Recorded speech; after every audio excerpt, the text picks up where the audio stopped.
네, 안녕하세요. 성공섭의 시작 잡정보센터 이남규입니다. 네, 안녕하세요. 한유진입니다. 네, 오늘은 절기상으로 대서라고 하는데요.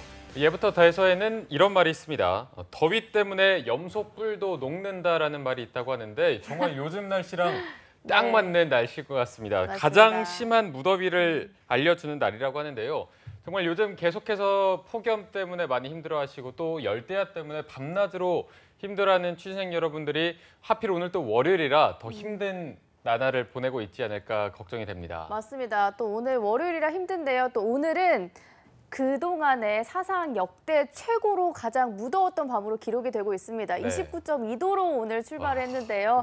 이렇게 밤낮 없는 더위에도 우리 프로그램을 시청해주시는 우리 취준생 여러분들 정말 감사드리고 우리가 이 마음에 보답하기 위해서 삼계탕 같은 공채 소식들을 쏙쏙 모아서 준비를 해왔습니다. 오늘도 기대 많이 해주시기 바랍니다. 네.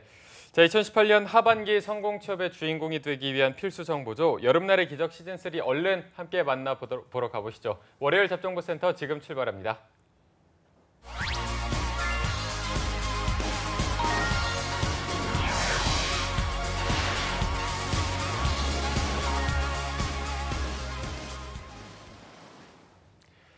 네, 채용 공고가 뜬 후에 전략을 짜면 됐습니다. 채용 공고가 뜨기 전에 미리미리 준비를 해야겠죠. 자, 전문가들의 날카로운 시선으로 하반기 공채를 대비하는 잡정보센터 여름 특집 여름날의 기적 시즌3 오늘도 계속됩니다. 네, 이분과 함께라면 여름방학 기간 동안 기적을 만들어내실 수가 있을 것 같습니다. 네. 취업 전략 지원기 알파고, 취업 컨설팅기 마이다스 손입니다. 위포트의 홍기찬 컨설턴트 함께하겠습니다. 어서 오십시오. 예, 네, 반갑습니다. 안녕하십니까. 기찬 쌤은 더위를 좀 많이 타시는 편인가요? 저희 같은 강사들은 여름이 더 나은 것 같아요. 아, 정말요? 강의실에서 에어컨 나오는 게 낫지. 네. 겨울에 또 이제 난방하게 되면 또 목도 또 건조해지고. 거거든요. 근데 취준생들은 요즘 진짜 정말 너무 더워서 학원 같은데 도서관 같은데 왔다 갔다 하기도 좀 힘들 것 같습니다. 네. 맞습니다. 저는 제가 개인적으로 열이 많아서 그런데 이 열대야가 개인적으로 제일 힘들거든요. 잠을 도저히 못 자서 혹시 기찬 쌤은 좀 열대야나 이런 거에 많이 힘들어하시는 편인지. 저는 맨날 늦게까지 일해가지고 그런 거 없는 것 같습니다. 워커홀릭이. 어제 밤에 잘 주무셨나요? 예. 어제 오래간만에 그래요? 집에 가서 한 달 만에. 한 달 만에. 오, 더위랑 좀 상관이 없는 분이네요. 아니, 집에 안 들어가면 어디서 잠을 주무시는 거죠? 저는 요즘 바빠가지고 학원 앞에서 혼자 지금 비슷하게 아, 살고 정말요? 있어요. 예. 취준생 분들보다 열심히. 못지않게 바쁘신 것 같습니다. 자, 알겠습니다. 네. 자, 저희가 지난주부터 현대차 그룹 공채 합격 전략을 알아보고 있는데 사실 현대자동차 그룹 하면은 자동차만 만드는 그룹이다 이렇게 생각하는 분들도 많았을 것 같은데요. 정말 생각보다 많은 계열사가 존재합니다. 현대자동차를 지원하려는 취준생 중에서 어떤 특정 계열사를 노리고 준비하는 분들이 좀 많이 있나요? 그러니까 우리 삼성이라고 하면 한 개 계열사를 선택하고 LG그룹 같은 경우에는 세 개 계열사를 선택하는데 현차그룹은 이제 구직자들 입장에서는 편하죠. 이게 복수 지원이 가능하기 때문에 거의 네. 대다수의 계열사에 여러분들 공고에 도전하게 되고 나중에 이제 여러분들 HMAT 흠의 시험을 볼 때 본인이 좀 의사결정해가지고 기업을 선택하게 만들어요. 그래서 나중에 좀 실력이 좋은 친구들은 이 부분이 되게 애매하죠. 현대모비스를 내가 안전적으로 지원할 것이냐, 현대자동차에 과감하게 HMAT 시험을 보러 갈 것이냐. 그래서 좀 실력이 좋은 친구들은 오히려 이 의사결정에 있어서 어려움을 겪고 근데 대부분의 문과들은 또 현대자동차 서류가 다 떨어지거든요. 그래서 박탈감을 맛보고 좀 이렇게 좀 양극화되고 있는 것 같습니다. 네. 기찬쌤이 방금 좀 실력에 있어서 좀 차이가 있을 수 있다라고 말씀을 해주신 걸 들어보니까 본사와 계열사의 느낌도 좀 나는데 실제로 들어가는 데 있어서도 좀 차이가 있나요? 그러니까 현대자동차를 지원하는 친구들 중에 전자전공했던 친구들은 오늘 제가 얘기하는 현대오토론도 쓰고요. 그다음에 중간에 이제 현대모비스도 쓰죠. 그러니까 현대자동차 부품 계열사들의 이 사업 구조가 어떻게 잡혀져 있는지를 여러분들이 좀 아셔야 돼요. 그러니까 자동차라는 건 이 전후방 산업이 어마어마하기 때문에 현대자동차가 무에서 유를 창출하듯이 갑자기 자동차를 만드는 게 아니고요. 수많은 자동차 부품들의 서플라이 체인이 하나로 묶여져서 이제 자동차가 만들어집니다. 실제로 우리가 분석을 해보면 현대자동차는 자동차를 만드는 기업이라기보다 자동차를 조립하고 판매하는 기업이고요. 실제적인 자동차의 제작이라고 하면 현대 모비스가 더 많은 부분을 차지하게 되고요. 또 거기 들어가는 시트에서부터 오늘 얘기하는 차량용 반도체 칩에 이르기까지 아주 전형적인 기계 부품에서 이제 세분화되고 있고 발전 가능성이 높은 전장 부품, 모듈 부품, 반도체 부품 이렇게 좀 다각화돼 있죠. 그래서 그 지원할 수 있는 폭이 어찌 보면 상당히 넓습니다. 그러니까 잘 모르는 친구들은 내가 기계공학을 전공해야지 또 자동차 공학을 전공해야지 자동차 회사에 간다. 그러니까 물론 이런 기계적인 구조와 설계를 했던 친구들이 현대자동차에 도전을 하지만 공작기계, 자동차의 냉연갑판을 자를 수 있는 공작기계도 중요하고 현대 위아에서 많이 하거든요. 그러니까 기계 전공했던 친구들은 현대자동차, 그다음에 이런 현대 모비스, 그다음에 현대 위아 뭐 이런 기업들을 보고 내가 삼성전자의 시스템 LSI라든가 이런 반도체 쪽에 관심이 많았던 친구들은 현대자동차보다는 현대 오트론이 더 눈에 들어오고 또 이 칩을 만들어서 모듈을 설계하는 현대 모비스를 또 생각하고 또 마찬가지로 현대자동차도 같이 도전을 하고 전공들마다 좀 갈라지는 부분들이 있다. 그렇게 이해를 하셔야 됩니다. 네. 자, 지원 폭이 넓기 때문에 지원 전략도 또 굉장히 중요할 것 같고요. 네. 그러면 저희가 현대차 계열사의 합격 전략에 대해서 본격적으로 짚어볼 텐데 아까 말씀하신 현대 오트론 외에 또 어떤 기업을 준비하셨나요? 현대 오트론하고 제가 오늘 현대 글로비스도 얘기를 할 건데요. 그러니까 문과 학생들 중에 제가 지난 시즌을 보면 현대 자동차를 물론 불가능한 건 아니지만 문과 서류 합격이 상당히 버거워요. 어렵습니다. 그러니까 채용 규모가 예전만 못하고 또 현대 자동차 자체가 이제 이공계 채용이 많으니까요. 그나마 이제 현대 자동차의 서류를 뚫었던 제 여학생들을 보면 문과 여대생들 주로 현대제철 해외 영어 파트라든가 현대 글로비스의 채용이 이루어집니다. 그러니까 앞서 말씀드렸다시피 현대 자동차는 부품 계열의 그 종류나 가지수가 상당히 많고 전 세계 생산 거점을 보면 울산에서만 생산이 되고 있는 것이 아니라 미국의 알라바마나 뭐 중국이나 세계 곳곳에 산재되어져 있죠. 그러면 이런 자동차의 종합적인 물류가 상당히 중요합니다. 이 물류 시스템을 잡아주는 회사가 현대 글로비스고요. 그래서 여러분들 중에 내가 뭐 CJ 대한통운이라든가 LG 범한이라든가 뭐 이런 좀 물류 기업들 생각하는 물류 전공자들, 그다음에 산업공학을 전공하고 CPIM 자격증을 따고 SCM 직군으로 도전했던 친구들, 그다음에 그냥 가진 게 어학밖에 없는, 그러니까 글로벌 어학 실력을 굉장히 출중하게 만들어 놓은 친구들이 현대자동차도 물론 해외 영업에 도전하지만 여기 뚫기가 너무나 어렵기 때문에 현대글로비스도 동시에 같이 도전을 하게 됩니다. 네, 오늘 그럼 문의과 좀 합해서 전략을 짚어볼 텐데요. 기찬쌤이 준비해 오신 현대 오트론과 현대 글로비스 기업이 우리 취준생 여러분들에게 좀 생소하게 느껴지실 수도 있을 것 같아서 네. 계열사별 특징에 대해서 좀 살펴보도록 하겠습니다. 이 부분은 신세미 캐스터가 소개해 주시죠. 네, 현대 오트론부터 살펴보겠습니다. 현대 오트론 같은 경우에는 현대 자동차 그룹 내에서 전자제어 장치를 우리 힘으로 만들어보겠다는 목표로 설립이 됐는데요. 차량 전자제어 전문 기업입니다. 현대 오트론 같은 경우에는 전자제어 장치를 연구하고 개발, 차량용 정장 부품을 도소매, 그리고 무역 사업을 담당하고 있습니다. 다음으로 현대 글로비스 살펴보겠습니다. 현대 글로비스는 물류 기업인데요. 이 기업 같은 경우는 현대 자동차 그룹의 물류를 통합해서 효율성을 추구를 위해 설립이 됐고요. 현재는 종합 물류업과 유통 판매업을 담당하고 있습니다. 사업 부분 같은 경우는 국내와 해외 물류는 물론이고요. CKD, 그러니까 자동차 반조립 부품을 판매하고 또 중고차와 기타 상품들의 매출을 상품 판매하는 것으로 구분이 되고 있습니다. 이렇게 이번 하반기 때 현대자동차에 지원할 그룹들에 대해 살펴봤는데요. 과연 어떤 기업이 나와 맞을지 한번 스튜디오에서 살펴보겠습니다.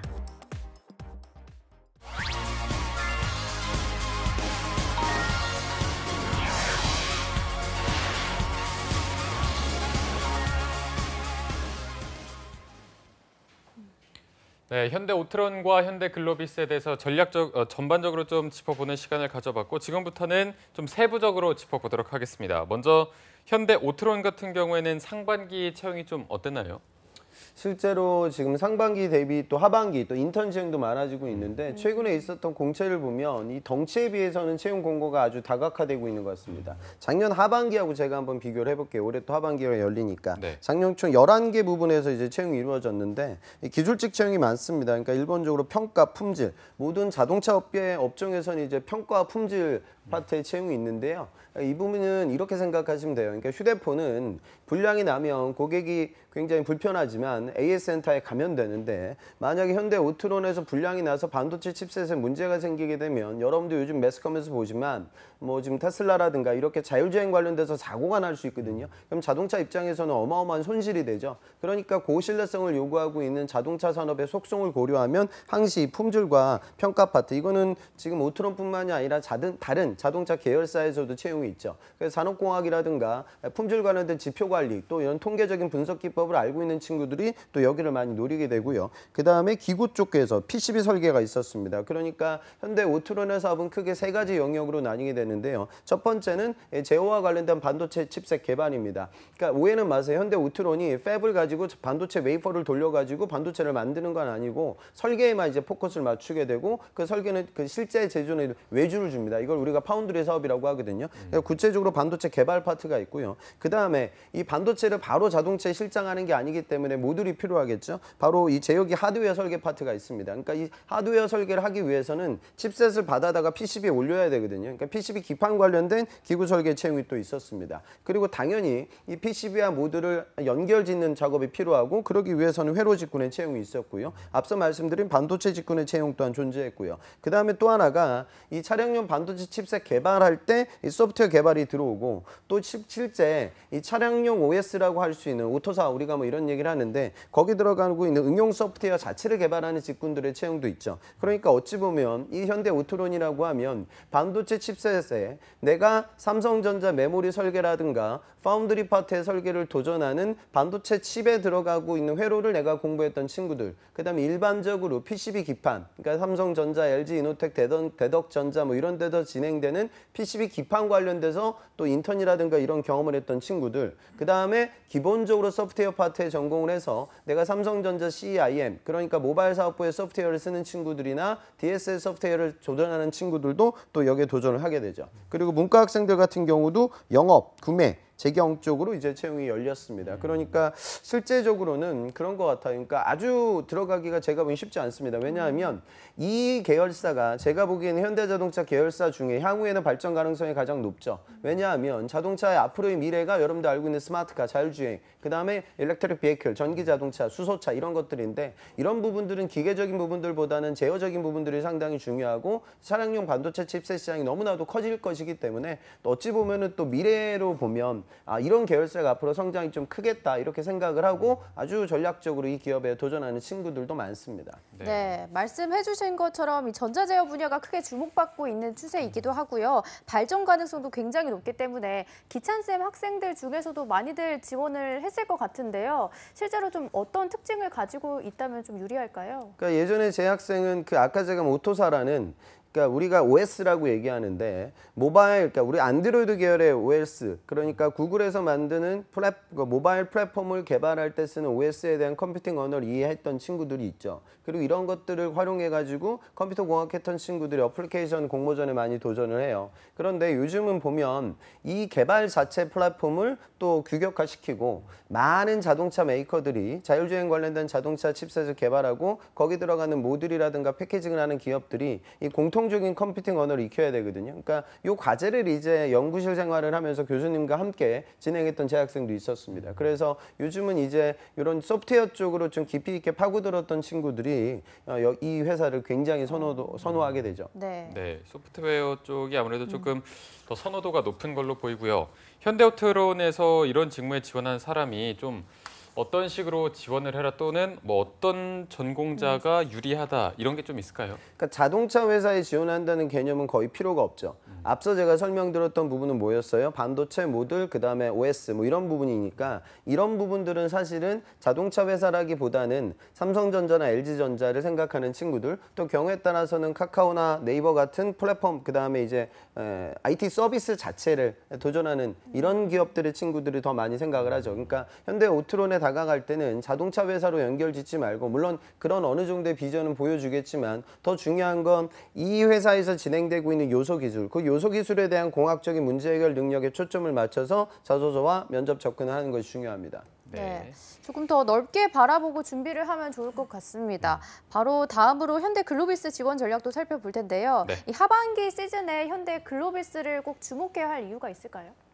글쎄요, 아까 지금 그 현대글로비스 자동차 물류의 재미난 점은 우리가 CKD라고 얘기하는데 컴플리트 넉다운. 그러니까 지금 반조립 상태로 이제 물류 흐름이 많이 흘러가요. 그러니까 완벽하게 자동차를 만들어서 어떤 해외 국가에 수출을 하게 되면 관세를 되게 많이 내게 되는데 요거를 반제품으로 만약에 공급을 하고 추가적인 그 사후 처리적인 그런 그 조립 공정을 그 자국에서 우리 수출 국가에서 진행하게 되면 관세가 좀 줄어들죠. 그래서 자동차 물류에서는 이런 CKD를 많이 활용하게 되거든요. 근데 제가 지금 포인트 잡고 있는 부분은 뭐냐면 지금 트럼프와 지금 중국 시진핑 그러니까 미중 간의 무역 분쟁이 굉장히 지금 격화되고 있고 자동차 관세가 글로벌 핫 이슈입니다. 그러니까 이런 부분들의 입장에서 글로비스는 그렇다면 지금 미중 간의 무역 분쟁이 가속화되고 자동차에 대한 관세가 올라가게 되면 우리가 앞으로 자동차의 생산 거점에 어디에 더 많이 투자를 해야 되고 어느 국가에서 생산을 많이 해야 되고 그 물류 흐름의 CKD 비율을 어느 정도 흘려야 되고 뭐 이런 부분들이 상당히 중요해질 것 같고요. 또 이 물류 자체에 대해서는 자동차 회사에서는 굉장히 중요한 포인트니까요. 그래서 저는 이런 기업을 좀 앞으로 이 부분이 사업 이슈가 될 것이기 때문에 아무래도 조금 더 투자가 많아지지 않을까 그런 생각도 들고 그다음에 이제 현실적으로 제가 올해 상반기를 봤을 때는 문과 학생들의 서류 합격률이 글로비스가 좀 괜찮았고요. 그다음에 현대글로비스라고 하면 뭐 정말 스펙을 많이 보는 거 아니냐 이렇게 생각하는데 최근에 입사했던 재학생인데 이 친구도 국승사단 출신이고요. 전공도 이제 완전히 물류 쪽이 아니라 경영 정보 쪽이었어요. 그러니까 어학은 한 800대 토익은요. 800 초반대고 스피킹은 물론 한 7 정도는 됐습니다. 물론 이 친구는 그 유럽에 있는 우리나라 대기업 LG 계열사에서 인턴을 했던 경험이 있고 거기서 SCM 파트에서 업무를 수행을 했어요. 그러니까 요거 가지고 뚫었는데 학교 수준을 보면 아 이게 뭐 현대글로비스라고 하면 진짜 스카이만 가는 거 아니야 이렇게 생각하겠지만 그렇지가 않아요. 최근에 갔던 제 여학생도 저기 중경외시 수원 쪽에 있는 캠퍼스 출신인데도 여학생인데 문과인데 여기를 뚫었거든요. 그러니까 점점점 그 스펙의 비중도 많이 좀 덜 보는 것 같다는 생각이 저는 들고요. 제가 하나 느끼는 부분은 대한통운이나 그다음에 범안이나 이런 데를 들어가는 친구들은 그 물류 전공자들을 굉장히 좀 선호하는 경향이 없지 않아 있어요. 그런데 글로비스는 꼭 그런 것 같지만은 않습니다. 아까 제가 말씀드린 이 두 친구 둘 다 물류 전공자는 아니었거든요. 그러니까 일반적으로 해외 영업에 적극적으로 도전하는 친구들은 현대글로비스의 서류를 합격하는 게 현실적으로 가능하기에 저는 사업적으로도 지금 이슈가 되고 또 문과 학생들에게 그나마 좀 많은 기회를 주는 회사이기 때문에 문과는 꼭 이 회사를 좀 지켜봐야 할 것 같습니다. 네, 알겠습니다. 자, 말씀하신 대로 문과 학생들의 서류 통과율이 나쁘지 않고 또 앞으로의 하반기 채용 규모가 늘어날 것이라고 했는데 조금 어느 정도나 늘어날 것이라고 전망을 할 수 있을까요? 저는 현대그룹사 계열사 모두 채용 규모가 늘어날 회사는 없다고 봅니다. 그러니까 지금 상황이 굉장히 안 좋죠. 네네. 근데 그나마 지금 제가 추측하는 부분은 전장부 부분은 굉장히 중요하니까 그런 부분들에 대한 채용. 지금 현대 모비스도 앞으로 소프트웨어 인력 채용을 어마어마하게 늘리겠다고 발표를 했기 때문에 당연히 그런 시류에 의거하여 현대 오토론의 채용은 다른 현대 계열사들 대비 괜찮을 거다. 그다음에 현대글로비스는 상반기 때 그나마 문과생들에게 기회를 줬으니까 두드리는 거죠. 그러니까 방송 보면서 야, 이 두 회사가 어마어마하게 많이 뽑으니까 여기 집중해야겠다. 그건 아니고요. 상대적으로는 전 괜찮지 않을까 판단이 되고 또 모두에 말씀드렸다시피 어차피 현대 자동차 계열사들은 선택할 필요 없어요. 어차피 다 쓰는 거니까 전향적으로 적극적으로 도전하는 자세가 필요합니다. 네, 알겠습니다. 현대글로비스에 지원을 하려면 좀 아무래도 실제로 물류 경험 같은 게 있으면 유리할까요? 실제로 좀 아까 제가 물류 전공이 아닌 친구들도 도전이 가능하다 이렇게 얘기했는데 실제로 면접장에서 PT에 나왔던 기출들을 보면 뭐 이런 게 나와요. 선사를 통해서 고객들에게 물품을 납품해 줘야 되는데 이 선사에서 갑자기 일부 물량을 실어줄 수 없다고 한다. 이런 일이 터졌을 때는 어떻게 해결하겠냐? 라는 퀘스천인데 실제 면접장에 가보면 선사에 대한 데이터, 그다음에 내부 타 부서의 데이터, 또 운송 수단에 대한 데이터들이 나와요. 그러니까 내가 물류 전공이 아니라 하더라도 통상적으로 물류 흐름이 어떻게 흘러가고 무역 통관 프로세스가 기본적으로 어떻게 흘러가는지 이 부분은 알고 있어야 PT 면접 대비가 좀 수월해지죠. 그래서 비전공자들도 나중에 면접장 가기 전에는 이런 무역의 전반적인 기본적인 용어와 개념은 좀 이해하고 그 자리에 가는 게 필요할 것 같습니다. 네. 어쨌든 기본적인 준비는 필수가 된 것 같고요. 자, 그렇다면 저희가 하반기에 주목해야 될 직무나 각 직무별로 지원 전략을 짚어준다면 뭐 이런 친구들은 이런 직무가 좋다로 정리한다면 어떻게 할 수 있을까요? 그러니까 지금 뭐 영업이라든가 물류 본연의 포지션들이 진행이 되니까 여러분들 중에 내가 만약에 물류 아까 제가 뭐 PT 면접 주제를 말씀드렸는데 그런 부분들은 잘 모르고 그냥 영업적 자질만 갖고 있다 이런 친구들은 당연히 영업 직군에 초점을 맞춰야 하고 그다음에 제가 물류 전공을 통해서 기업의 어떤 물류 케이스를 분석해 봤다 안 그러면은 인커텀스라든가 LCPL 같은 무역 서류에 대해서 내가 인턴 생활을 통해서 경험을 해 봤다 아니면 그런 자격증 취득이 있었다 SCM 관련된 자격증이나 CPIM 자격증을 땄다 이런 친구들은 물류 본연의 직군 도전이 가능하죠. 그래서 통상적으로 물류 경험과 지식과 전공에 대한 유무를 고려하여 직무를 일반 영업 쪽으로 갈 것이냐 스텝 직군으로 갈 것이냐 이런 의사결정이 필요할 겁니다. 네. 네. 이렇게 좀 하반기 공채 전략을 전반적으로 좀 짚어봤는데요. 지금부터는 취준생들에게 현대차 수능이라고 불리는 현대차 인적성 검사 HMAT에 대해서 좀 알아보도록 하겠습니다. 네. 이번 좀 현대차 인적성 시험은 기찬 쌤은 어떻게 좀 평가하시나요? 상반기 때는 이제 뭐 평이한 수준인데 그 난이도가 조금은 올라갔고 학생들이 느끼는 체감 난이도 같은 경우에는 지금 삼성이 워낙 쉽게 나오고 있는 상황이기 때문에 좀 상반되는 이 현대자동차가 더 어렵게 느껴지고 있는 것 같아요. 그러니까 이렇게 보시면 되죠. 현대자동차 서류를 뚫을 만한 그런 스펙과 직무 경험을 갖고 있는 친구들은 당연히 질사시험을 같이 봅니다. 그러니까 그 부분에 있어서 체감 난이도가 좀 달라지는 거죠. 현대자동차 같은 경우에는 특히나 자료 해석이 중요하기 때문에 이 부분이 삼성은 수리 영역 20문제 중에 5문제가 방정식으로 나오고 자료 해석이 15문제밖에 출제가 안 되는데 현대자동차는 이 영역 자체가 자료 해석과 정보 추론으로 나뉘기 때문에 비중이 좀 커요. 그래서 이런 부분에 있어서 강점과 약점을 갖고 있는 친구들이 흠액 관련된 시험에 대해서 체감 난이도가 바뀌고 있는 것 같습니다. 네. 자, 일단은 인성검사와 5개 영역의 적성검사 이렇게 진행이 될 텐데 먼저 인성검사는 좀 어떤 유형들로 나오고 준비를 어떻게 하는 게 좋을까요? 인성검사는 제가 지난 방송에서도 아마 여기서 얘기했을 텐데 솔직하게 가는 게 중요합니다. 그러니까 뭐 이 정도는 생각을 할 수가 있죠. 우리가 살면서 법을 지키는 이유는 뭘까요? 법을 지키는 게 나에게 좋으니까 우리가 지키는 거고요. 우리는 살면서 조직에 헌신을 좀 하죠. 그 이유는 조직이 잘 돼야 내가 잘 되니까. 그리고 일반적으로 여러분들 대기업 취업이니까 기업관에 대해서는 좀 생각을 하시고요. 이 3가지 요소를 배제하고 그 이후에 벌어지는 질문들에 대해서는 솔직하게 답변하는 게 좋습니다. 그러니까 신뢰성이 무너지면 안 되니까요. 네네. 그리고 본인을 너무 많은 생각을 하는 거예요. 그러니까 너무 많은 생각들을 하다 보면은 우리 시쳇말로 변태가 돼요. 그러니까 중요한 게 뭐냐면 실제로 막 그런 문제가 나와요.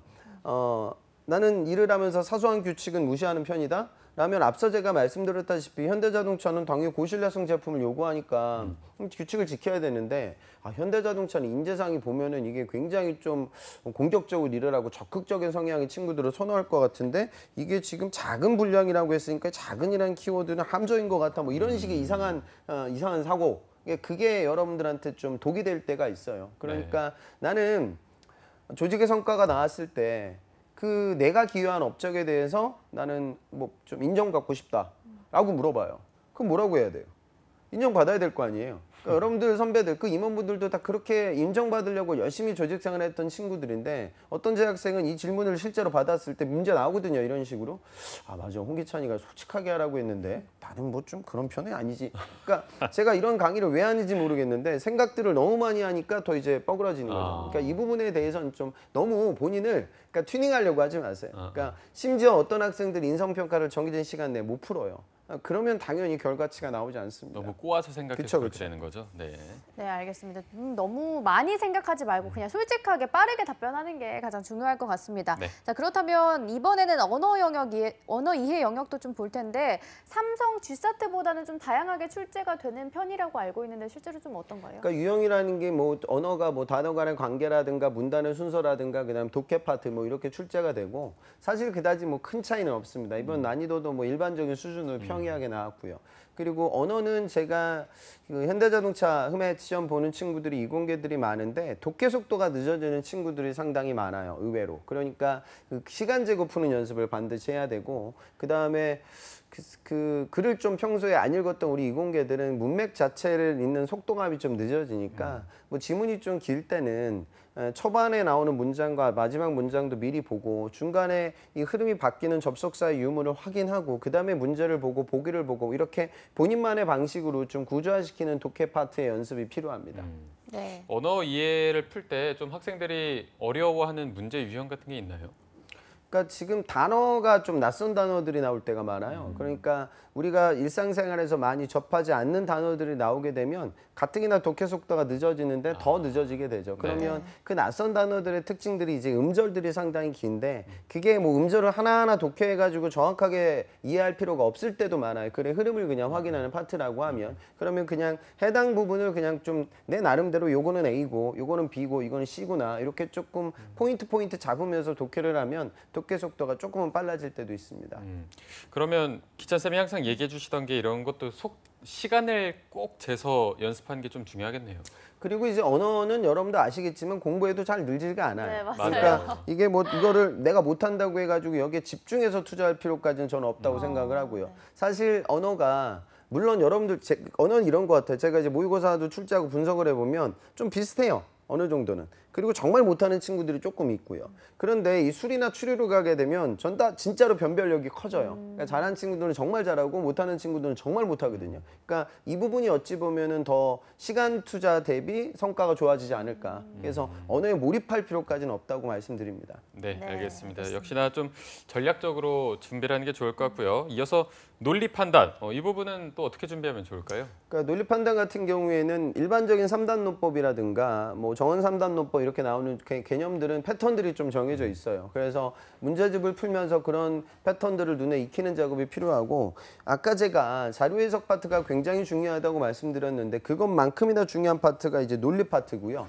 일반적인 명제는 어느 정도 패턴이 있고 사실 이 참 거짓 문제도 패턴이 있어요. 그러니까 우선은 저는 항상 강의 때 그렇게 얘기를 하는데 우리가 조건을 보면 그러니까 논리 게임 문제를 풀 때 제일 중요한 부분은 기준점을 빨리 잡아야 되거든요. 그러니까 지금 현재 상황에서 케이스는 1, 2, 3 케이스밖에 없다라는 걸 초반에 빨리 잡고 그럼 케이스 1에 대해서 구조화시키고 케이스 2에 대해서 구조화시키고 이런 패턴이 빨라야 돼요. 그러니까 참 거짓 문제는 이게 굉장히 쉽죠. A가 떠들어요. B는 범인이다. 그런데 B가 떠들어요. 나는 범인이 아니야. 그러면 얘네들은 항상 상충되는 파트거든요. 그러면 현 상황은 오케이. A가 참말을 할 때, B가 참말을 할 때 두 가지 상황밖에 없구나. 라는 이 초반 접근이 빨라져야 돼요. 그러니까 연습이라는 건 이런 패턴들을 빨리 그리기 위해서 여러분들 문제집을 푸는 거거든요. 근데 그게 만약에 늦어지게 되면 상대적으로 딜레이가 굉장히 많아지게 되고 정해진 시간 내에 문제를 못 풀어요. 그래서 어느 정도 저는 그래요. 지금 이 방송 보는 분들 중에 인적성 문제집을 풀고 있는 친구들이 있을 텐데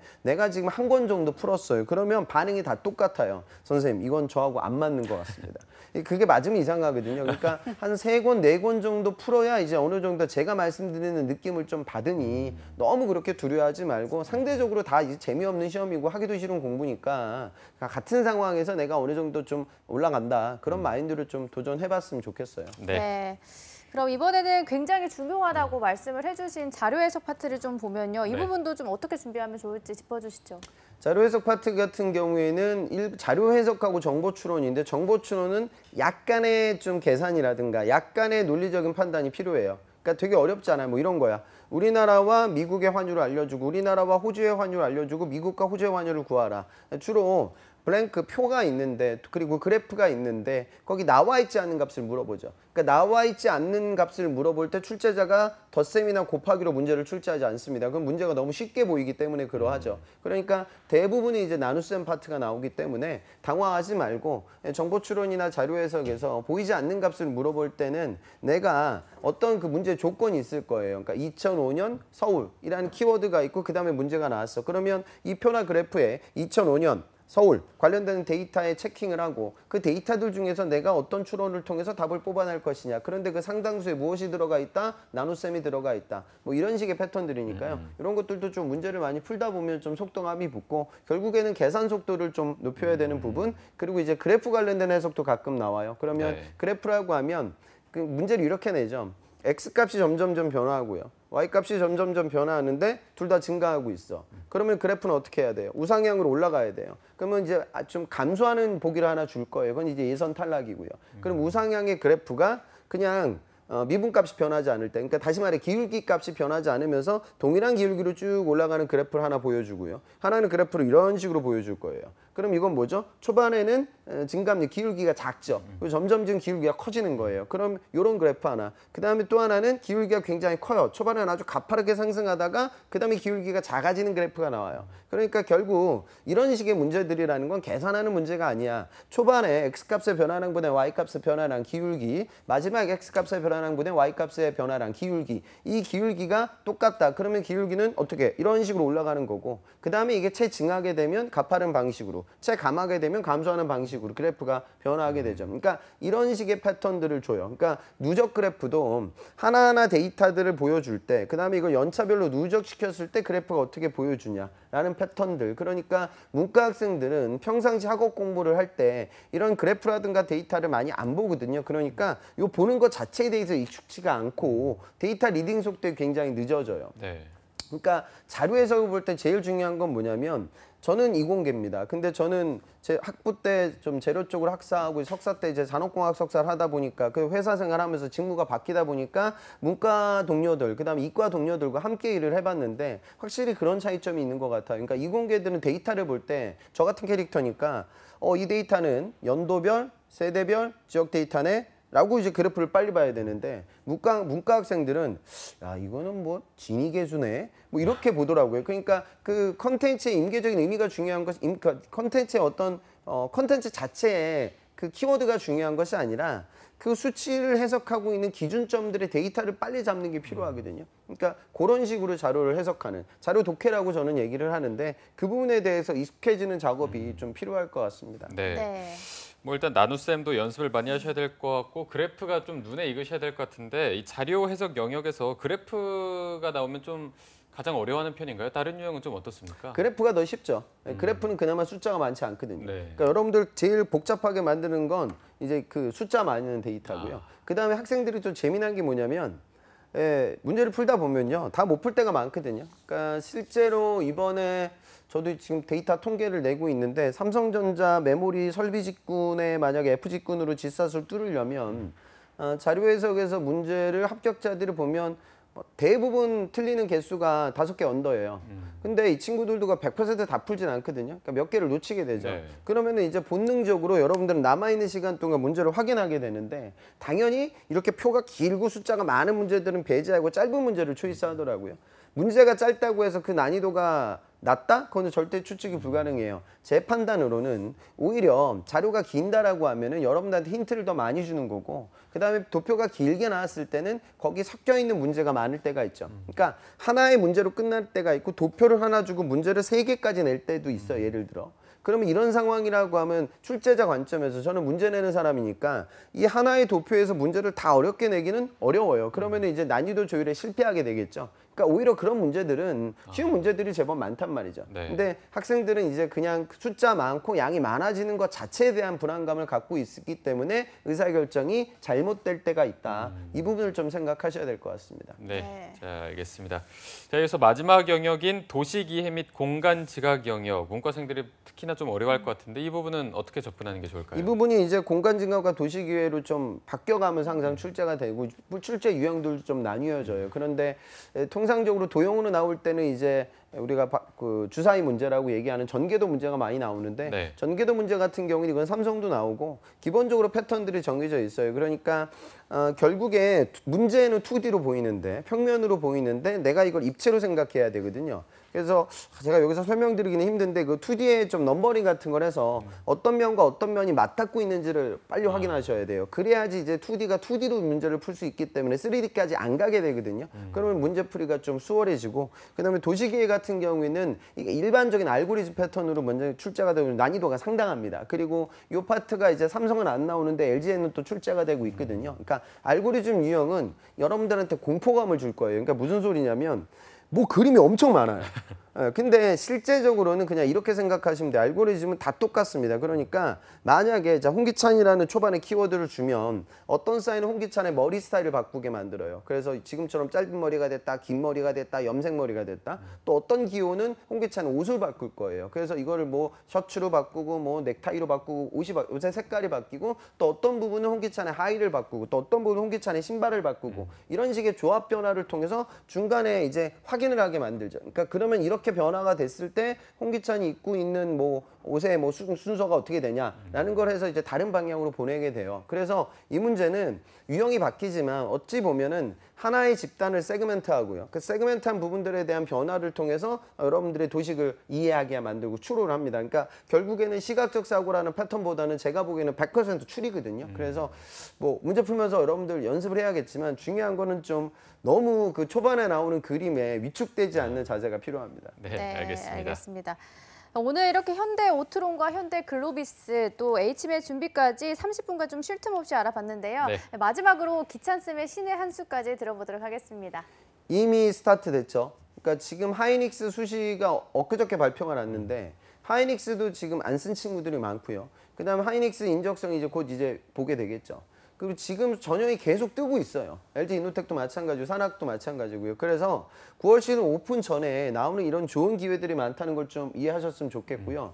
저는 예전보다는 템포가 지금 빠르게 아주 흘러가고 있는 것 같아요. 여러분들한테 긍정적 사인으로 좀 느껴지니까요. 이번 하반기 전략적으로 보고 좀 적극적으로 도전하고 현대자동차 또한 글쎄요. 그러니까 이번에 지금 수시 관련된 전형이 진행 중이고 재학생 면접 보고 온 친구들도 있어요. 그래서 네. 그게 진행이 중이니까 이 하반기 공채가 어느 정도까지 규모가 커질지는 모르겠지만 그래도 항상 이제 우리 채용의 스타트를 현대자동차가 끊고 우리나라를 대표하는 제조기업이기 때문에 당연히 도전하셔야 된다는 건 잊지 마시기 바랍니다. 네. 네. 이제 뭐 8월 말쯤에는 공채가 뜰 것 같고 그렇다면 지금 또 뭐 HMS를 준비하는 친구들도 있을 테고 안 하는 친구들도 있을 텐데 HMS에 대한 접근법이랄까 어떻게 준비를 한다면 어떤 게 있을까요? HMET, 흠맷으로 지금 인적성을 공부하는 친구들은 통합인적성이라는 장르의 서적들과 지사시라는 문제집을 어느 정도 섭렵한 친구들이 또 다른 패턴을 공부하기 위해서 HMET를 풀지 흠맷으로 타겟을 잡고 역을 푸는 친구들은 사실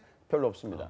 그만큼의 확률이 높지 않기 때문이죠. 네. 그래서 여러분들도 제가 풀지 말라는 게 아니라 통합 인적성, 내가 어느 인적성에 갈지 모르니까 그다음에 가장 인적성에 갈 확률이 높은 G셋, 그다음에 이 두 가지와 함께 좀 여유가 될 때 흠맷을 두드리는 패턴. 그러니까 여기에 너무 집중하게 되면 더 기회가 많은 인적성에서 나의 경쟁력이 떨어질 수 있기 때문에 그런 과정으로 좀 보셨으면 좋겠습니다. 네, 알겠습니다. 자, 오늘 도움 말씀 주신 위포트의 홍기찬 컨설턴트와 함께했습니다. 고맙습니다. 고맙습니다. 감사합니다. 네, 잡정보센터 1부에서 준비한 내용은 여기까지고요.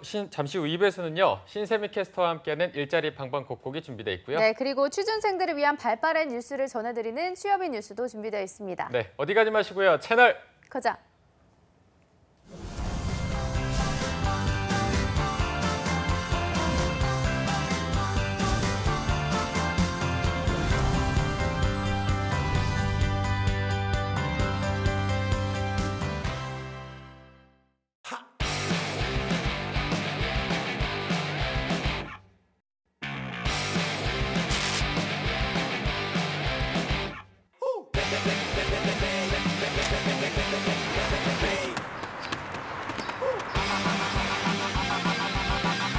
(7,300개) 기업의 참여로 배우면서 일하는 능력 중심 이락스 병행제. 이락스 병행제로 꿈을 향해 달리고, 이락스 병행제로 직무 능력을 배우고. 스펙보다 능력으로 인정받는 대한민국. 능력 중심 사회는 이락스 병행제로부터. 우와, 잘 탄다. 재밌어요? 야 임마! 와! 어디 끼어드는 거야 임마! 생일 축하해. 고마워! 축하해! 달리라!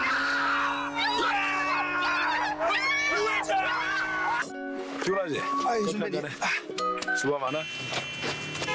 한번 해보자는 거라서 거기 딱 기다리고 있어. 운전대만 잡으면 변하는 당신. 당신은 좋은 사람입니까? 이번 것만 잘 부탁해. 그리고 괜찮아 이 사람아. 하지마. 왜 저래? 받으면 안 되는데. 안 되지. 받겠습니다.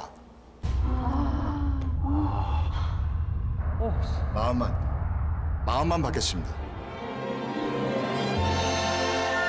청렴한 마음과 거절하는 용기. 우리 모두의 바람입니다.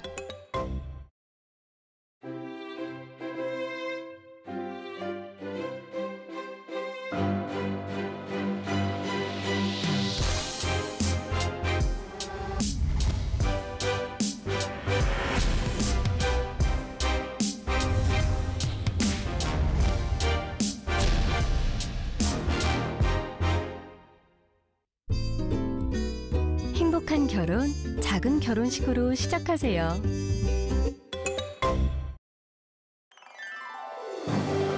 한국 직업 방송을 보면 취업이 보입니다.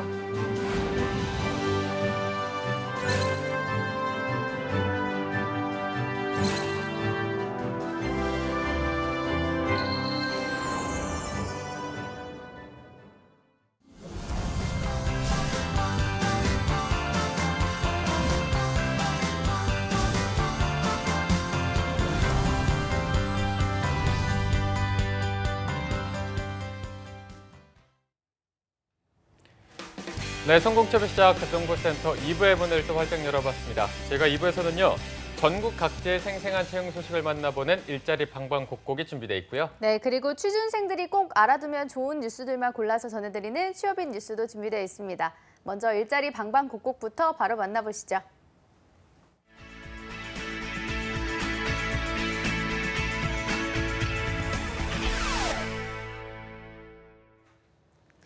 네, 매일매일 전국 각지의 생생한 채용 정보를 알아보는 일자리 방방곡곡. 오늘은 월요일마다 만나 뵙는 분입니다. 김건호 주무관님이 계시는 광주부터 들러보겠습니다. 김건호 주무관님 안녕하세요. 네, 안녕하세요. 광주 고용복지플러스센터 김건호 주무관입니다. 네, 오늘의 채용 소식 알려주시죠. 네, 첫 번째 전남 하순 지역 일자리 소개해드리겠습니다. 이번 주 광주 고용센터에서는 작지만 강한 기업, 강소기업 준비했습니다. 전남 하순군에 위치하고 있고 측량 전문 업체인 JS 산업 주식회사입니다. 지형 측량, 공공 측량 등 기초 측량 분야 담당자 2명 채용할 계획입니다. 지원 자격은 학력과 경력 모두 무관합니다. 측량 및 지형 공간 정보기사, 측량 기능사 자격증 소지자 우대합니다. 급여는 월 180만 원부터 시작하고 면접 후 협의 가능합니다. 접수 마감은 8월 15일까지입니다. 관심 있는 분들은 서둘러 접수하시기 바랍니다. 접수 방법은 이력서, 자기소개서, 자격증 사본 등을 준비하셔서 이메일로 접수하시면 됩니다. 네, 학력과 경력이 무관한 구직권입니다. 관심 있는 구직자 여러분들의 많은 지원 바랍니다. 주무관님 다음 소식도 알려주시죠. 네, 두 번째 소식은 취업특강 소식 준비했습니다. 광주 고용복지플러스센터에서는 지역 구직자들의 취업을 위해 취업 성공에 필요한 노하우를 알기 쉽게 알려주는 취업특강 프로그램을 제공합니다. 8월 일정 알려드리겠습니다. 8월 13일 산업안전보건교육 및 일자리를 위한 나만의 전략, 8월 20일 창업준비 및 효율적인 자산관리와 생애주기별 재무설계 등을 각각 운영할 계획입니다. 프로그램은 오후 1시 30분부터 5시 30분까지 광주 고용센터 9층 취업특강실에서 진행됩니다. 참여를 희망하는 구직자분들은 일정을 참고하셔서 미리 오픈넷을 통해 신청하거나 고용센터를 직접 방문하여 접수하셔야 합니다. 프로그램과 관련한 궁금한 사항은 국번 없이 1350번으로 연락하시면 됩니다. 네, 구직자들을 위한 다양한 프로그램을 준비했다고 합니다. 관심 있는 구직자 여러분들의 많은 참여 바라겠습니다. 주무관님, 광주도 많이 더울 것 같은데요. 휴가 계획은 없으신가요? 8월 초에 휴가 계획 잡았습니다. 어디로 가시나요? 처갓집 갑니다. 강진. 예. 네, 오늘 소식 고맙습니다. 네, 감사합니다. 네, 이번에는 성남으로 가보겠습니다. 성남 고용센터의 이은경 주무관님 전화 연결돼 있는데요. 주무관님 안녕하세요. 네, 안녕하세요. 성남고용복지플러스센터 이은경 주무관입니다. 네, 오늘 준비한 소식 알려주시죠. 네, 오늘 소개해드릴 일자리 정보 알려드릴게요. 먼저 소개해드릴 기업은 주식회사 샨이라는 기업입니다. 주식회사 샤니는 많이 들어보셨을 텐데 빵을 제조하는 기업이고요. 성남시 중원구 상대원동에 위치하고 있습니다. 모집 분야는 사무 업무를 담당할 직원 1명을 모집합니다. 주 업무는 인사 및 총무 분야의 사무 업무를 담당하게 됩니다. 근무 조건은 오전 10시부터 오후 4시까지 하루 5시간 근무이고요. 주 5일 근무입니다. 점심 식사가 제공되고요. 생일 상품권, 경조사비, 휴가비, 건강검진, 생산 장려금 등이 지원되고 있습니다. 지원 자격은 학력, 경력 모두 무관하고요. 사무 업무가 가능한 청년, 인근 거주자를 우대합니다. 근무 시간이 짧기 때문에 육아 등으로 경력이 단절되신 분들이 지원하셔도 좋을 것 같습니다. 급여는 월 98만 6,430원입니다. 3개월간은 계약직으로 근무하시고요. 정규직 전환 여부가 결정이 됩니다. 모집 기간은 채용 시까지고요. 이력서를 담당자 이메일 또는 직접 방문해서 접수하시면 됩니다. 네, 채용 시 마감되는 구직건입니다. 관심 있는 구직자 여러분들은 빠르게 지원하시기 바랍니다. 주무관님, 바로 다음 소식도 알아보겠습니다. 네, 두 번째로 소개해드릴 기업은 주식회사 미래DP라는 기업입니다. 주식회사 미래DP는 터치스크린 제조하는 기업이고요. 성남시 중원구 상대운동에 위치하고 있습니다. 모집 분야는 센서 조립 및 공정 진행을 담당할 직원 2명을 모집하고 있습니다. 학력, 경력 모두 무관하고요. PC 및 전동 드릴을 사용 가능하신 분이면 지원 가능합니다. 인근 거주자, 청년, 여성분을 우대하고 있습니다. 주 5일 근무고요. 8시 반부터 5시 반까지 근무하게 됩니다. 급여는 월 178만 원 이상으로 면접 후에 결정이 됩니다. 모집 기간은 채용까지고요. 이력서를 담당자 이메일로 접수하시면 됩니다. 빠르게 채용될 것으로 보이니까요. 서둘러서 지원해 주시기 바랍니다. 네, 센서 조립 및 공정 진행 담당자 2명을 채용하는 구직건입니다. 관심 있는 구직자 여러분들은 빠른 지원 바라겠습니다. 주무관님, 오늘 소식 고맙습니다. 네, 고맙습니다. 네, 지금까지 일자리 방방곡곡 전라도와 경기도의 채용 정보 알아봤습니다.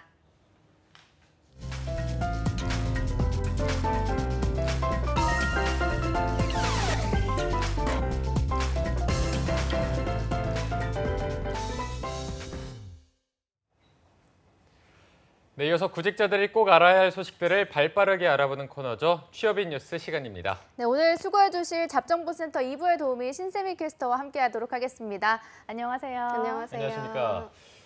저번 주말이 그러니까 어제랑 엊그제가 또 휴가를 간다고 했던 날인 것 같은데 휴가는 좀 잘 다녀왔나요? 네, 속초에 다녀왔습니다. 가서 바다를 진짜 실컷 보고 온 것 같아요. 혹시 안에 들어가서 좀 햇속이나 이런 건 안 했어요? 그거를 수영복을 챙겨 갔어야 됐는데 네. 저희가 발만 담글 생각으로 갔거든요. 이 날씨에? 네, 근데 다음에는 꼭 수영복을 챙겨 가야 될 것 같아요. 근데 토요일에 또 어디 갔다 오지 않으셨나요? 토요일에 속초에 가서 일하고 바로 놀러 왔습니다. 아, 그렇구나. 네네. 거기서 일도 하고 바로 휴가를 보내고 온 건가요? 네. 일과 휴가를 같이 보내는. 돈도 벌고 네. 놀아도 하고. 이런 게 워라밸. 친구들이랑 같이 갔다고 했는데 혹시 친구들도 이 방송을 좀 보는 편인가요? 다들 아쉽게도 취업이 돼가지고 그래요? 안 봐요. 직업 방송 안 봅니다. 그럼 춤추는 거 티니 언니 보신 분들 없나요? 네, 아무도 모릅니다. 아니, 알 텐데. 부모님. 제가 연락을 잘 안 하던 분이 갑자기 연락이 와서 봤다고 하시더라고요. 뭐라고 합니까? 비밀이었는데. 뭐라고 하셨나요? 뭐 귀엽다고. 또 인기가 많네요, 티니 언니가 또. 네. 이번 주도 기대해 보겠습니다. 네, 그럼 오늘 준비해 주신 뉴스 들어보도록 하겠습니다. 네, 한창 더위가 기승을 부리고 있어서요. 취준생 여러분들도 많이 지치실 것 같은데요. 그래서 제가 더위와 관련된 도움이 되는 기사가 있을까 싶어서 찾던 도중에 조금 충격적인 이야기가 있어서 소개를 해드릴까 합니다. 바로 취준생 여러분들이 고혈압 치료제를 처방받고 있다고 합니다. 네, 이게 고혈압 치료제를 왜 처방을 받는지, 이게 만약에 정말 혈압에 문제가 있어서 처방을 받는 건 문제가 되지 않겠지만 뭔가 조금 다른 사연이 있을 것 같은데 오늘 이 소식을 가지고 온 이유가 있을까요? 네, 아무래도 고용 한파가 불어닥치면서 서류 합격은 물론이고 또 면접 한번 보기도 어려운 상황인데요. 이 취업하기가 하늘의 별 따기이고 면접 한 번에 울고 웃는 취준생들에게 면접장에서의 긴장감은 아마 저도 그렇지만 다른 분들도 어마무시하다고 예상이 됩니다. 그렇죠. 그래서 이렇게 긴장을 하다 보면 결과가 그리 좋지 않은 경우가 많은데요. 그렇다 보니 취준생들이 청심환을 자주 이용하곤 하잖아요. 그래서 최근 혈압 조절제와 신경 안정제 같은 전문 의약품들이 취준생들 사이에서는 인기라고 합니다. 병원에서 처방을 받아야 하는 번거로움이 있지만 대신에 효과는 확실하다는 소문이 취준생들에게 입소문을 타고 있다고 합니다. 네. 그렇군요. 저도 면접 같은 거 볼 때 청심환 먹어봤는데 청심환도 꽤 효과가 좋은데 이 효과를 못 느끼고 꼭 처방을 받아야만 하는 혈압 조절제나 신경 안정제를 구하려고 한다고 하니까 좀 안타깝습니다. 네, 한 취준생 말을 들어보면 면접 보는 2시간 동안 심장이 거의 안 뛸 정도로 강심장이 될 수 있다면서 스터디 동료들에게 추천받아서 먹었는데 이 요즘 취준생들 사이에서 입소문을 타고 유행을 하고 있다고 합니다. 원래는 이 약은 무용 등 실무 입시생들 사이에서 유행하던 의약품이라고 하는데요. 한 내과 의사 말을 인용하면 고혈압이나 부정맥 등 심장 질환이 있는 환자를 위해서 심장 박동을 가라앉혀서 차분하게 만들어주는 혈압 조절제와 우울증, 공황장애 치료제로 쓰이는 신경 안전제를 어떻게 먼저들 알고 면접용이라면서 처방을 해달라고 하고 있다고 합니다. 네, 이게 또 효과가 확실하다 보니까 취준생분들이 많이 찾는 것 같은데 이게 또 처방을 받아야만 구입이 가능하고 그렇다면 이거를 또 잘못 먹었다가는 건강을 해칠까 또 우려도 되는데 부작용도 좀 만만치 않다고요? 네, 아무래도 부작용이 조금 있긴 한데요. 고혈압 치료제 같은 경우에는 혈압을 떨어뜨려서 마비 증상을 일으킬 수 있고요. 아이고. 저혈압이나 실신 등의 부작용을 일으킵니다. 그리고 또한 고혈압 치료제와 함께 많이들 찾는 이 신경 안정제 역시 이명 현상이나 구토 그리고 저혈압이 일으킬 수 있는데요. 전문가들 또한 약 복용 시에 주의해야 한다고 당부하고 있습니다. 네. 약 복용이 무조건 나쁘다고 할 수는 없지만 이 약을 장기간 복용할 경우에는 의존성이 생기거나 또 혈압에 이상이 생기는 등 문제를 일으킬 수 있기 때문에 주의해야 할 것 같습니다. 네. 네, 이렇게 전문가의 말처럼 어쩌다 한 번 먹는 거는 우리 취준생들에게 큰 문제는 되지 않겠지만 취업이 길어지면 길어질수록 절박한 마음에 또 먹고 의지를 하게 될 것 같아서 좀 걱정이 됩니다. 네. 그렇죠. 아무래도 면접 준비를 위해서 혈압 치료제를 복용했던 한 취준생은 2년 가까이 취업 준비를 하면서 면접에서 5번 떨어졌다. 어렵게 잡은 면접 기회에서 긴장하면 덜덜 떨어서 오히려 면접을 망친다. 청심환을 먹었는데도 효과가 없어서 약을 처방받았다고 토로했습니다. 또한 취준생들 사이에서 정신과 치료나 건강보험 기록이 남으면 취업에 불이익이 있을 수 있다는 생각 때문에 정신과 대신 내과로 또 건강보험 적용되지 않는 처방전을 받으라는 꼼수 또한 암암리에 공유되고 있다고 합니다. 네, 방금 신세미 캐스터가 말씀하신 그 소문은 저도 들은 것 같아요. 이게 진료를 받으면 그게 내역이 남기 때문에 이게 취업할 때 어떤 불이익이나 안 좋은 결과로 이어질 수 있다 이런 소문을 들은 것 같은데 워낙 취업이 어렵다 보니까 이런 소문이 더 좀 맹신하게 되는 것 같고 카더라가 더 많이 돌게 되는 것 같은데 많은 분들이 얼마나 절박하면 좀 이렇게까지 하나 싶을 정도로 좀 안타까운 마음이 들기도 하는데요. 유진 씨 같은 경우에는 이제 동생이 있고 동생도 곧 취업을 할 텐데 동생이 있는 입장에서 좀 이런 소식을 들으니까 기분이 어떤가요? 저는 근데 제 동생이 아직까지는 취업 준비를 하나도 안 하고 있어가지고 동생이 취준생이긴 하지만 아직까지 이런 절박한 현실이 저한테는 좀 안 와닿거든요. 네네. 그래서 신세미 캐스터는 지금 딱 취준할 나이이기도 하고 주변에서 친구들이 취업 준비를 하고 있을 것 같은데 이런 소식을 좀 접하니까 어떤가요? 저도 아무래도 친구들이 많이 취업 준비하고 있고 또 주변에서 청심환에 되게 의지를 많이 하더라고요. 근데 뭐 한두 번 먹는 거는 괜찮은데 계속해서 먹다 보면 이렇게 나쁜 부작용이 있으니까요. 근데 또 얼마나 간절하면 그럴까 싶어서 좀 안타깝습니다. 네.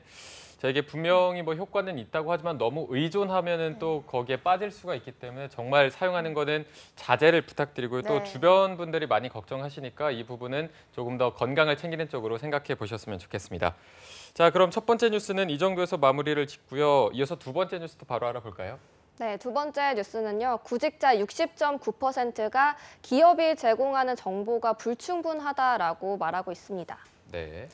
저희 방송의 취업 컨설턴트 분들도 이 기업 분석이 가장 필수고 가장 중요하다고 매번 강조를 하고 있는데 네. 아무래도 좀 본인에게 맞는 직무인지 향후 근로조건 같은 거를 필수로 확인을 해보고 기업 이력서나 자소서를 좀 더 효과적으로 쓸 수 있는 방향으로 방향성을 잡아가는 게 중요할 것 같습니다. 네. 좀 이렇게 많은 분들이 그런데 정보를 얻는 거에 있어서 애로사항을 겪고 있다는 사실을 몰랐는데 어떤 이유에서 좀 그렇게 많이들 생각하고 있나요? 네, 그 이유로는 채용 공고의 근무 조건이나 직무 등이 명확하게 기재가 되지 않아서가 73.8% 응답률을 보이면서 첫 번째로 꼽혔고요. 네. 이어서는 연봉이나 복리후생 등 중요한 정보 제공이 미흡해서 입사를 판단하기 어려워서가 두 번째로 59.1%의 응답률을 보였습니다. 기업명이나 업종 등 단순 정보 제공으로는 입사 지원서를 작성하기 어려워서가 43.3% 순으로 답을 해주셨는데요. 확실히 대기업이 아닌 중소기업은 홈페이지나 구인 사이트 또 채용 사이트에서도 원하는 정보를 찾기 힘들다고 주변에서도 익히 많이 들어서요. 취준생 여러분들이 어떤 것을 답답해하는지 이해할 수 있는 설문조사였습니다. 네. 이게 기사를 듣다 보니까 히든 챔피언스가 저가 또 생각이 나는 게 히든 챔피언스에서는 쌤들이 나와서 정말 히든 챔피언 기업들만 정리를 해서 필요한 뭐 인재상, 채용 정보, 업계 현황 이런 거를 다 쏙쏙 정리해서 주시는데 아직도 좀 이런 것들을 모르는 분들이 많다고 하니까 더 안타까운 마음이 드는 것 같습니다. 맞습니다. 네, 그렇습니다. 저도 같이 하고 있으니까 좀 더 안타까운 마음이 더 드는데요. 더 안타까운 사실은요. 구직자의 69.1%가 불충분한 기업 정보로 인해서 입사 지원을 포기한 경험이 있다고 답을 했습니다. 네. 그 이유를 알아보니까 기업 정보 부족으로 입사 후 예측할 수가 없어서가 62.2%로 가장 많았고요. 이어서 회사의 성장 가능성을 파악할 수 없어서가 40.9%로 2위, 생소한 기업 및 산업군이라서가 31.8%로 3위, 그리고 우량 기업인지 구별할 수 없어 불안해서 자기소개서를 어떻게 작성해야 할지 파악할 수 없어서 등의 답변으로 이어졌습니다. 네. 네, 사실 좀 이런 정보들이 없으면 오래 일하고 싶다는 생각마저 안 들 것 같아서요. 기업들 또한 이 사실을 좀 알아두셨으면 좋겠습니다. 네. 이어서 다음으로는 구직자들이 필수적으로 여기는 기업 정보에는 어떤 것들이 있는지도 살펴보도록 하겠습니다. 네, 입사 지원 시 구직자들이 가장 필수적으로 여기는 기업 정보로는 복리, 후생 등의 근무 조건이 65%로 가장 높은 응답률을 보였고요. 업종과 기업 형태, 사원수 등의 기본 정보가 51.4%, 직급별 평균 연봉이 49.5%, 그리고 직무별 주요 담당 업무 소개가 48.6%, 마지막으로 매출액과 영업이익 등 재무 정보가 32.6%로 뒤를 이었습니다. 네, 저희가 아까도 말씀드렸지만 히든 챔피언스 리그를 보시면 뭐 여기 나왔던 복리, 후생, 업종, 기업 형태, 연봉, 매출액, 영업이익 이거를 다 정리해서 전해드리고 있기 때문에 히든 챔피언스 리그 방송을 꼭 한번 보는 것도 추천을 해드리고요. 자, 신세미 캐스터가 어쨌든 취준생과 가장 맞닿는 입장인데 오늘 기사를 준비하면서 든 소감이 있다면 한마디 들어보도록 하겠습니다. 네, 오늘 저도 마지막 기사를 보면서 히든 챔피언스를 계속 생각을 했는데요. 강소기업을 쌤들이 특별히 선정을 해서 소개를 해드리고 있으니까요. 진짜 알찬 정보로 구성이 돼 있으니까 꼭 다시 보기 해주셨으면 좋겠고요. 네. 목요일 날 본방도 봐주셨으면 좋겠습니다. 네. 또 취업 시장이 어렵다 보니까 조금 오늘 어두운 뉴스로 꾸며봤는데 다음에는 조금 더 밝은 뉴스로 가져오도록 하겠습니다. 네. 왠지 이번 주 히든 챔피언스 리그 시청률이 쑥쑥 올라갈 올라갈 것 것 같은 생각이 듭니다. 네. 취업인 뉴스 오늘도 취준생들을 위한 알찬 뉴스와 정보들로 꾸며봤고요. 다음 뉴스도 기대 많이 해주시기 바랍니다. 오늘 수고해주신 신세미 캐스터 고맙습니다. 고맙습니다. 네, 잡정보센터 오늘 준비한 내용은 여기까지고요. 내일도 하반기 대기업 공채 특집 여름날의 기적 시즌3는 계속됩니다. 네, 저희는 내일 오전 10시에 웃는 얼굴로 찾아뵙겠습니다. 시청해주신 여러분 고맙습니다. 고맙습니다.